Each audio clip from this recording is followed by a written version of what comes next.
नमस्कार, मैं हूं अदिति विश्वकर्मा आपके साथ और आप देख रहे हैं आर्या न्यूज।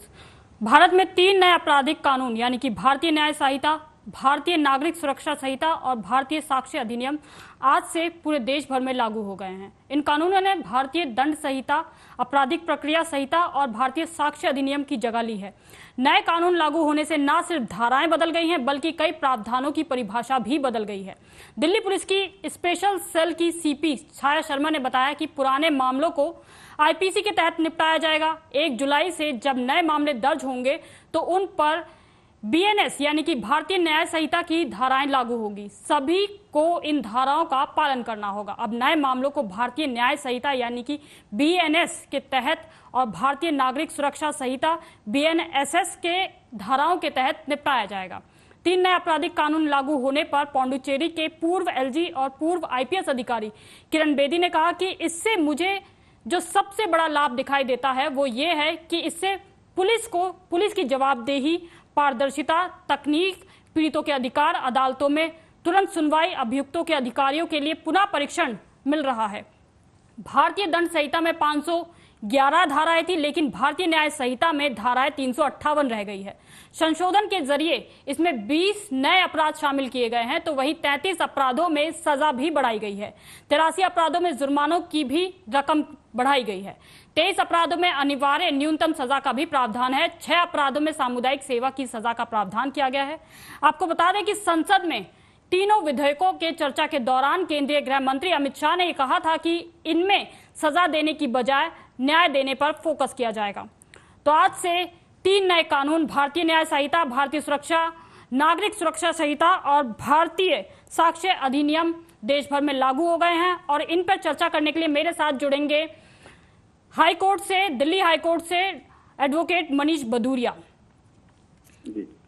मनीष भदौरिया जी, सबसे पहले तो आप ये बताइए कि पुराने कानून और इस नए कानून में क्या अंतर है? सबसे पहला अंतर तो इनकी भाषा का है, शब्दों का है। पहले कानून में जहां पर कोड और एक्ट से संबंध किया गया था इसको, अब इनको संहिता और नागरिक संहिता इस चीजों का उपयोग किया गया है।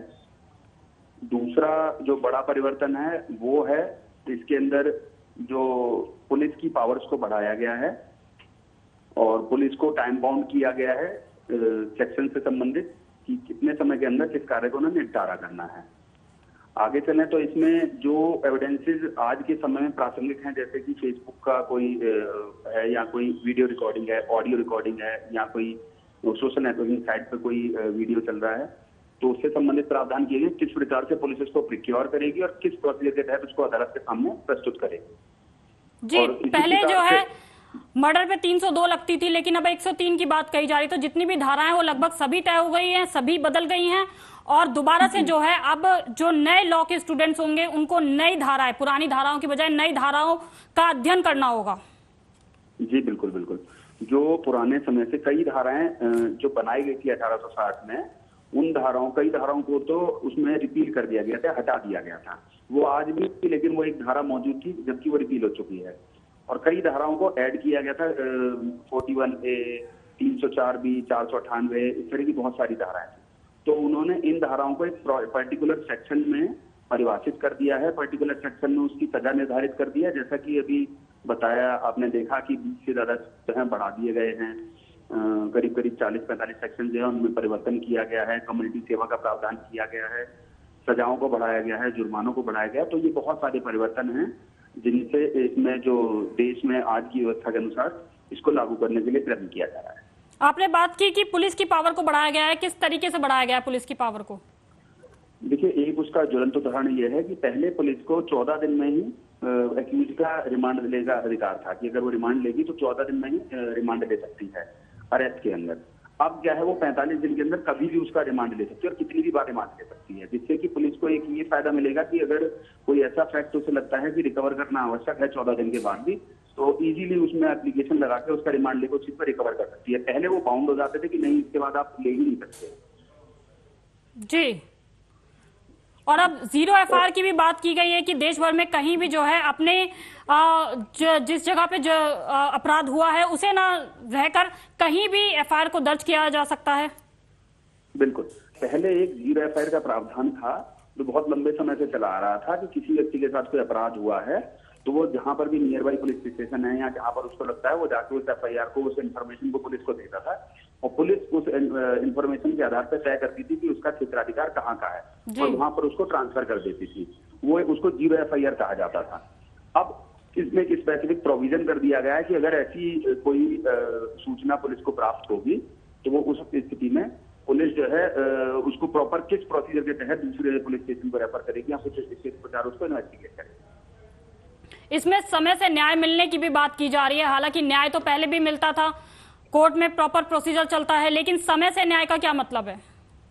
जी, पहले क्या था कि आपकी चार्जशीट जो है 90 दिन में जैसे दाखिल हो जाती थी तो लंबे समय तक 1-1, 2-2, 3-3 साल लग जाते थे कि उस पर चार्ज नहीं लग पा रहा है।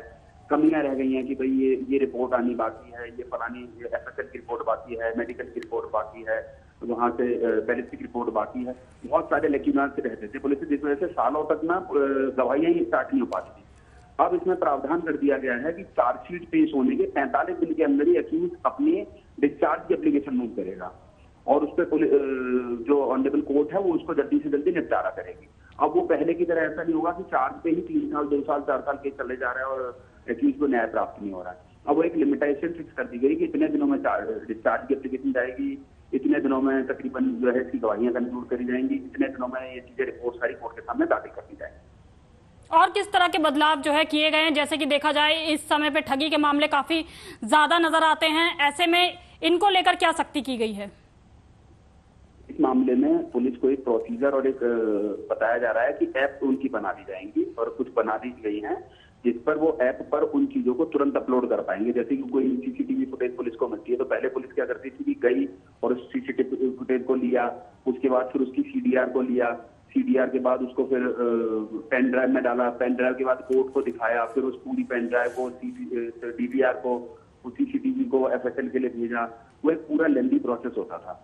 अब लेकिन उसको एक ऐप बना दी गई है। पुलिस जैसे कि सीसीटीवी से मिलेगी तुरंत उस ऐप पे उसको लोड कर देगी और उसकी ऑथेंटिसिटी को चैलेंज करना मुश्किल होगा और पहले की तरह उसको हैंकी पैंकी नहीं लिया जाएगा कि ये तो ट्रायल का विषय है, ये तो बाद में देखी जाएगी। तो अब ये है कि तुरंत उसको कोर्ट के सामने रिलीज करने के बाद पुलिस ये कह पाएगी कि हाँ जी देखो हमें तुरंत ये सीसीटीवी मिली और इसके आधार पर हमने इसको अरेस्ट किया है और ये ऑथेंटिसिटी है उसकी कि हमने ऐप पे उसको तुरंत अपलोड कर दिया है। कहा यह जा रहा है कि पहले जिस तरीके से बयान जो है कोर्ट में होते थे 164 के तहत वो सिर्फ मजिस्ट्रेट के सामने होते थे, लेकिन अब उस स्टेटमेंट की वीडियो रिकॉर्डिंग भी की जाएगी ताकि जो आरोपी है वो किसी तरीके से अपने स्टेटमेंट में बदलाव ना कर सके बाद में। जी बिल्कुल, आपने सही कहा। मैं पहले भी कहा, मैं दोबारा रिपीट करूंगा कि ये जो तीनों जो बदलाव किए गए हैं तीनों एक्ट्स में ये सोचकर करे गए हैं जो आज के अनुसार हो, आज की वर्तमान स्थिति के अनुसार हो। आज की वर्तमान स्थिति में वीडियो, ऑडियो, इन सब चीज का चलन हो चुका है, इन सब चीजों की ऑथेंटिसिटी मानी जाने लगी है। पुराने वाली आईपीसी, सीआरपीसी और एविडेंस एक्ट में ऐसा कोई प्रोविजन नहीं था, ऐसा कोई प्रावधान नहीं था। तो समय समय पर हाई कोर्ट, सुप्रीम कोर्ट को अपनी गाइडलाइंस के जरिए उनको बताना पड़ता था कि इस तरीके से उनको प्रस्तुत किया जाएगा और इस तरीके से उनको पढ़ा जाएगा। लेकिन अब इनमें उन सारी खामियों को, उन सारी कमियों को, उन सारी एम्बिग्युइटीज को दूर कर दिया गया है और एक प्रोसीजर, एक तरीका फॉलो कर दिया गया है कि आपको कोई भी चीज सिक्योर करने का, उसको कोर्ट के सामने ले जाने का, उसको प्रिजर्व करने का, उसकी वीडियो रिकॉर्डिंग करने का, ऑडियो रिकॉर्डिंग करने का, उसको डॉक्यूमेंटेशन करने का पूरा एक प्रोसीजर दे दिया गया है कि इस तरीके से आप उनको प्रिक्योर करेंगे, उसको सिक्योर करेंगे और कोर्ट के सामने प्रस्तुत करेंगे। जैसा कि आपने खुद ही बताया कि अब 164 के बयान के अंदर लड़कियों का जब बयान लिया जाएगा तो उसका एक सीसीटीवी, मतलब उसका एक वीडियो फुटेज भी बनाया जाएगा जिससे कि वो कल को ये ना कह सके कि मुझे दबाव में कहलाया गया था, मुझे बताया नहीं गया था या मुझे आईओ ने पढ़ा दिया था कि ऐसा बोलो। तो वो चीज एक अच्छा पहल है कि उन चीजों को सिक्योर किया जाएगा। बेसिकली इसमें जो है सजाओं को सख्त करने का, और तो पहले जो अपराधी छूट जाते थे कानूनी फायदों को उठाकर, उनके लिए कड़ा प्रावधान किया गया। इसमें यह भी तय किया गया है कि पहले जहां पे छोटे मोटे अपराधों में पुलिस जो है खुद ही गिरफ्तार कर लिया करती थी, आला अधिकारियों को इस बात की सूचना नहीं दिया जाती थी, लेकिन अब जो है हर छोटी मोटी गिरफ्तारी की जो सूचना है वो आला अधिकारियों को देनी होगी, उनसे पहले परमिशन लेनी होगी, उसके बाद गिरफ्तारी होगी। इस तरीके से क्या बदलाव आएंगे, ये किस तरीके से आप देखते हैं? देखिए, पहले जो है एक प्रोसेस था कि जब ये सीआरपीसी, आईपीसी एविडेंस बना था उस समय कोई इलेक्ट्रॉनिक साधन नहीं था, ना टेलीफोन के, ना मोबाइल था, ना इंटरनेट था। तो पुलिस जो है वो कागजों पर कार्रवाई करती थी और थानों में बैठ के करती थी। और वहां से जो उनके आला अधिकारी होते थे बहुत दूर होते थे, तो उन तक हर इंफॉर्मेशन को पहुंचाना बहुत ही मुश्किल होता था। तो उस स्थिति में वो उस अनुसार गेट बनाई गई थी। आज के प्रासंगिक समाज में, आज की स्थिति में ये पाया गया है कि टेलीफोन के जरिए, मोबाइल के जरिए, इंटरनेट के जरिए, व्हाट्सएप कॉल के जरिए अपने बड़े अधिकारियों, बल्कि आप देखते होंगे कि फेसबुक पे, इंस्टा पे, लिंक्डइन पे आप हैशटैग कर देते हैं किसी भी ऑफिस को या सीएम को या एसडी को, तो वो तुरंत उस पर एक्शन भी लेते हैं। तो ये उसका एक ज्वलंत उदाहरण है कि इन्होंने उसके लिए स्पेसिफिक कर दिया कि आप कोई छोटे से छोटा और बड़े से बड़ा अपराध हो तो उसको आप तुरंत जो है अपने अधिकारियों के संज्ञान में लाएंगे, जिससे कि अधिकारी उचित फैसला लेकर आपको उचित डायरेक्शन दे पाए और उस इंफॉर्मेशन को मॉनिटर कर पाए कि क्या ये सही है या गलत। अब जैसे कि मैं उदाहरण देता हूँ, अभी मेरी कल एक एसएचओ साहब से मुलाकात हुई, तो उन्होंने बताया कि भारत के ये वर्ल्ड कप जीतने के बाद पटाखे फोड़े गए आनंद विहार क्षेत्र में। तो वहां पर पटाखे फोड़ने के बाद किसी ने कॉल कर दिया कि यहाँ गोलियां चल रही जी। तो गोलियां चलने के बाद वो तुरंत इन्फॉर्मेशन डीसीपी साहब के पहुंच गई और डीसीपी साहब ने तुरंत उसको पूरा मॉनिटर करा और बाद में चेक कराया। तुरंत वहां पे पुलिस पहुंची, चेक किया, लोगों से वेरीफाई किया, लोगों से बातचीत करी, पता करा ये सिर्फ भारत के जीतने की खुशी में चलाए गए पटाखे थे, ना कि गोलियां। तो ये एक अच्छा उदाहरण था कि तुरंत डीसीपी साहब तक बात पहुंची और उन्होंने उसको संज्ञान में ले लिया। अदरवाइज पहले तो इन चीजों तक पहुंच ही नहीं पाती थी वहां तक। जी, तो आप ये कह रहे हैं कि जब से तकनीकी सेवाएं बढ़ी हैं तब से जो है चीजें और आसान हो गई है, और अब जिस तरीके से गिरफ्तारियां होंगी वो भी वेबसाइट पे अपलोड होगी, तो इस तरीके से देखा जाए तो बहुत स्पीडी ट्रायल होगा, सबूतों को लेके बहुत स्पीडी मतलब तेजी के साथ काम किया जाएगा, कोर्ट में भी स्पीडी ट्रायल होगा, हर चीज की वीडियो कॉन्फ्रेंसिंग और वीडियो रिकॉर्डिंग और ये जो भी तकनीकी हैं उसकी सबकी मदद ली जाएगी और जल्द से जल्द न्याय दिलाने का काम किया जाएगा। साथ ही साथ हम आपसे ये भी जानना चाहेंगे कि विक्टिम के अधिकारियों को लेकर किस तरह का जो है फैसला लिया गया है। इन सब आईपीसी की जगह जो भारतीय दंड संहिता हो गई, क्या बदलाव आए हैं विक्टिम के अधिकारों को लेकर? जी, पहले देखिए विक्टिम से संबंधित अधिकारों को इन तीनों एक्टों में लिखा ही नहीं हुआ था। वो धीमे धीमे सुप्रीम कोर्ट, हाई कोर्ट की जो जजमेंटें आई, गाइडलाइंस आई, उनसे ही उनकी चीजों को तय किया गया। उन्हीं के आधार पर कुछ नए एक्टों का निर्माण किया गया, कुछ प्रावधानों का निर्माण किया गया और कुछ सेवाओं का निर्माण किया गया और उनके डायरेक्शन से ही उनको फायदा या नुकसान जो भी था वो पहुंचाया गया।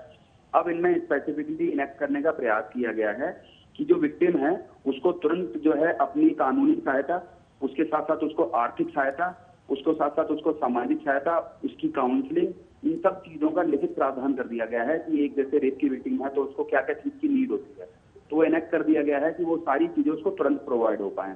एक किसी व्यक्ति के साथ गंभीर एक्सीडेंट हो जाता है, गंभीर चोटें आ जाती हैं, उसके हाथ पैर में ज्यादा टूट फूट हो जाती है या कट जाते हैं, तो उसके लिए प्रावधान किया है कि उसको तुरंत आर्थिक सहायता भी दी जाए, तुरंत सामाजिक सहायता, तुरंत मेडिकल सहायता, ये सारी सहायता तुरंत उसे प्राप्त हो और वो अपना को परेशान महसूस ना कर पाए। जी, 30 दिन में फैसले की भी बात कही जा रही है, क्या ये पॉसिबल है? देखिए, ये तो एक कॉन्ट्रडिक्टरी स्टेटमेंट हो गया। अभी कुछ समय पहले ही सुप्रीम कोर्ट ने और हमारे पत्रकार जगत ने, मीडिया ने ये न्यूज प्रसारित करी थी और लोगों को बताया था कि भारत में करोड़ों मुकदमों की पेंडेंसी है और लाखों और हजारों जजों की भर्तियां खाली हैं और पुलिस में भी बहुत सारे कर्मचारियों की भर्तियां खाली हैं। तो यहाँ तो ये सारी भर्तियां प्रॉपर कर दी जाएं और उसके बाद इस बात को कहा जाए कि शायद 30 दिन में जजमेंट आ पाए। अदरवाइज अगर आप हर केस में 100% केसेस में ये एक्सपेक्टेशन करें कि 30 दिन में ही जजमेंट होगा तो मेरे हिसाब से बिल्कुल भी पॉसिबल नहीं है।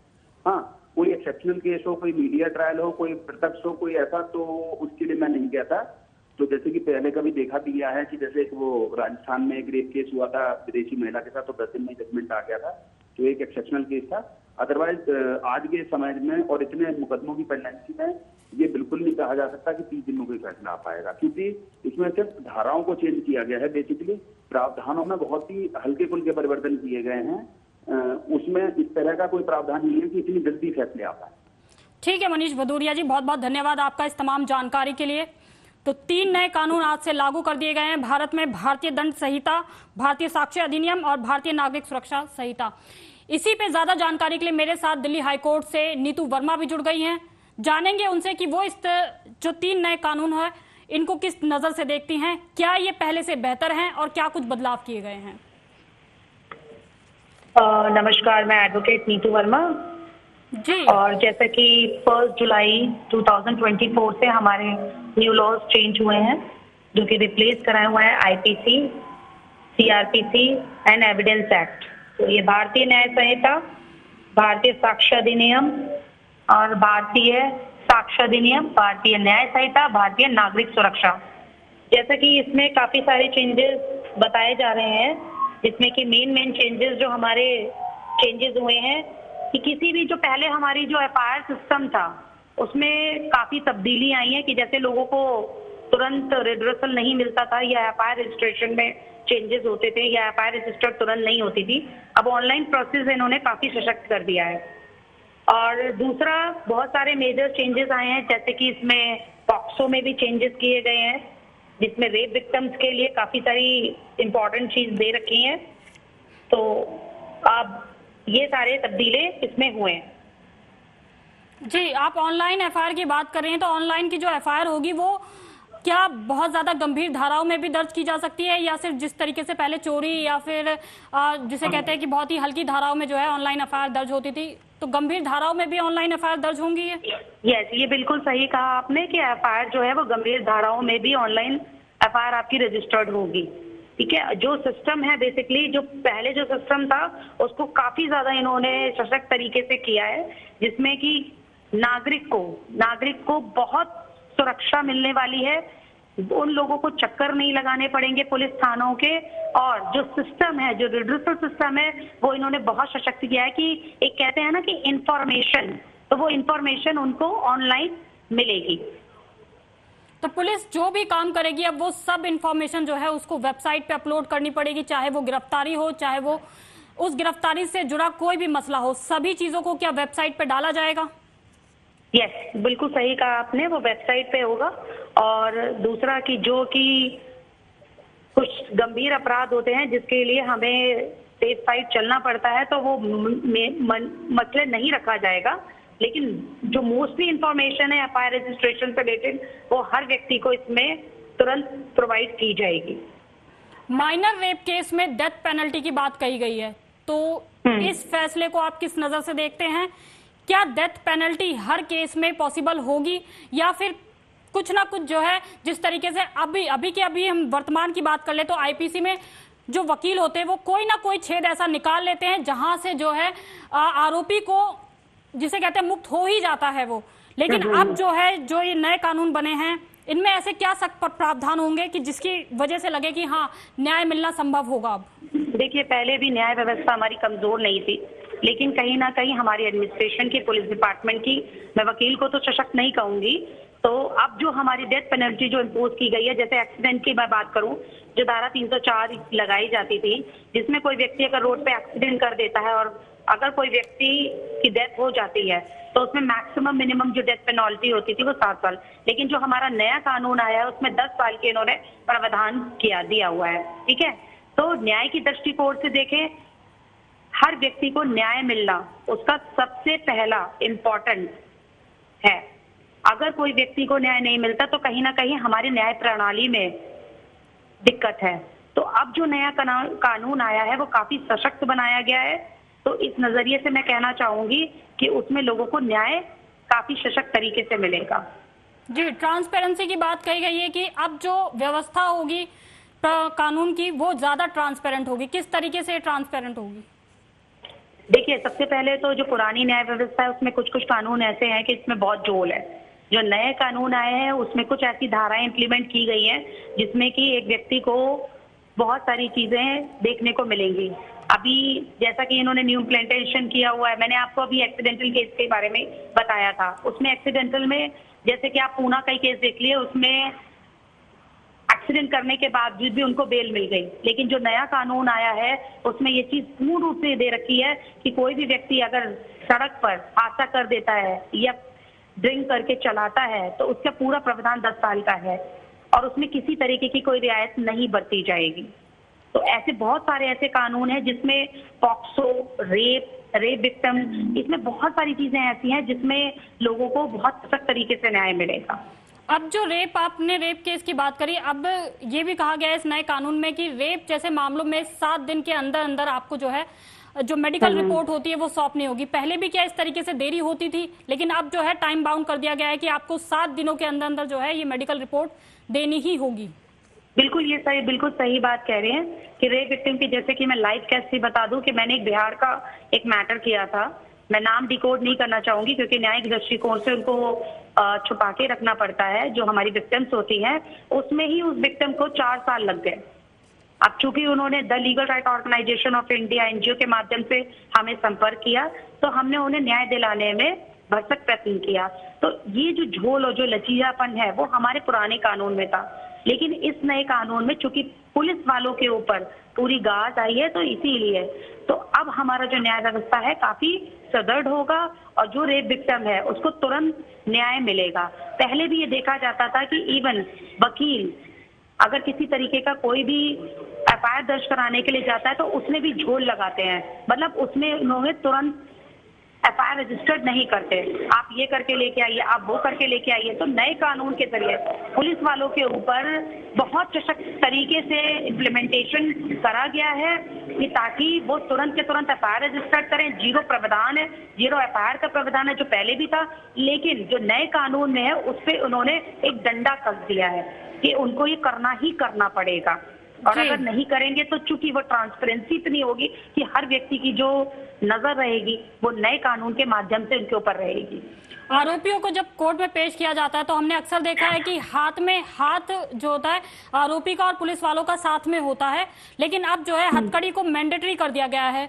इससे ना सिर्फ जैसे कि अगर किसी को कोई बीमारी भी है, हमने कोविड के टाइम पे डिस्टेंस का मेंटेन रखना बड़ा जरूरी था।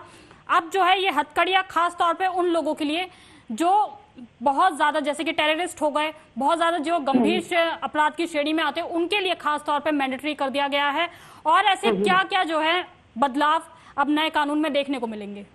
देखिए, नए कानून में ऐसा तो अभी ये चीज बहुत सुनने में वो नहीं हुई है कि हथकड़ी, वो तो जो गंभीर अपराध होते हैं उसके लिए हथकड़ी लगना जरूरी होता है। और हमेशा कोर्ट में जब भी आरोपी को प्रस्तुत किया जाता है तो वो पुलिस उसको गिरफ्तार जो करती है या फिर जब लेकर आती है तो वो हथकड़ी के जरिए लेके आती है। तो ऐसा तो है कि आरोपी जो आएगा वो हथकड़ी में ही आएगा। लेकिन वर्मा जी, एक लास्ट मेरा सवाल है, आप जनता को ये बता दीजिए कि जो जीरो एफआईआर होती है वो किस तरीके से दर्ज करानी होती है और अब क्या उनके नए अधिकार हैं ताकि वो इस बार पुलिस वालों से जो है सीधे तरीके से एफआईआर अपनी दर्ज करा सके और पुलिस वाले उनको कहीं भी बरगला ना सके कि नहीं ये आपके क्षेत्र का मामला नहीं है। तो आप बस ये बता दीजिए हमारे दर्शकों को कि जीरो एफआईआर जो है किस तरीके से उनको दर्ज करानी होगी।